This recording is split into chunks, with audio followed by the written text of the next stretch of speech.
আসসালামু আলাইকুম প্রিয় সোনাগাজী এবং কোম্পানিবাসী সকলে কেমন আছেন।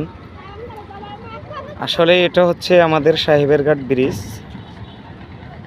যেটা কেউ কোম্পানিগঞ্জ সেতু চেনেন, কেউ সোনাগাজী কোম্পানিগঞ্জ সড়ক সেতু চেনেন, কেউ সাহেবেরঘাট সেতু চেনেন, কেউ সাইদপুর সেতু চেনেন। সেতুটির যেই অবস্থা, এই যে এখানে দেখতেছেন পানি থেকে অন্তত 5 ফিটের ফাইলিং দেখা যাচ্ছে। জানি না নদীটা এখন কতটুকু গভীর হচ্ছে। সেতুটির যেই অবস্থা, যেই পরিস্থিতি দেখা যাচ্ছে, জানি না কোন দিন ঘুম থেকে উঠে শোনা যায় যেই বাংলা বাজার সোনাগাজী সংযোগ সেতু মুসাফুর রেগুলেটরের মতন নদীর গর্ভে বিলীন হয়ে গেছে।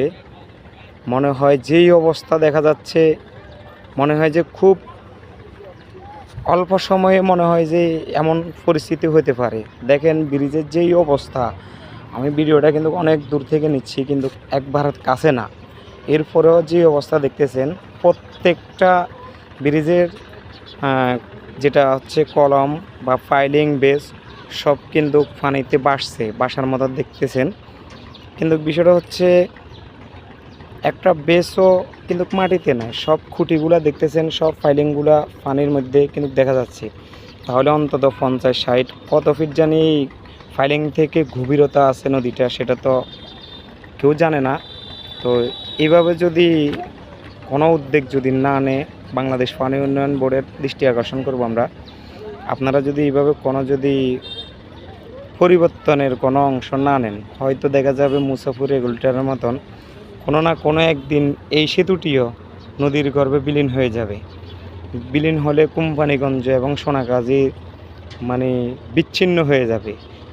এখন থেকে 5-6 বছর আগে এই সেতুটি উদ্বোধন হয়, যেটা 2019 সাল, 18 সাল শেষ, 19 সালে 16 সালে এটার নির্মাণের কাজ ধরে।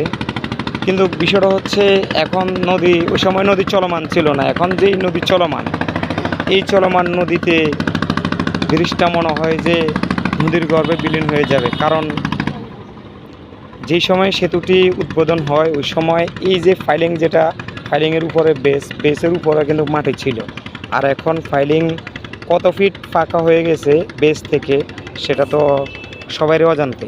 তো সকালে ভালো থাকুন, সুস্থ থাকুন, ভিডিওটি বেশি বেশি করে শেয়ার করে দিবেন। আল্লাহ হাফেজ।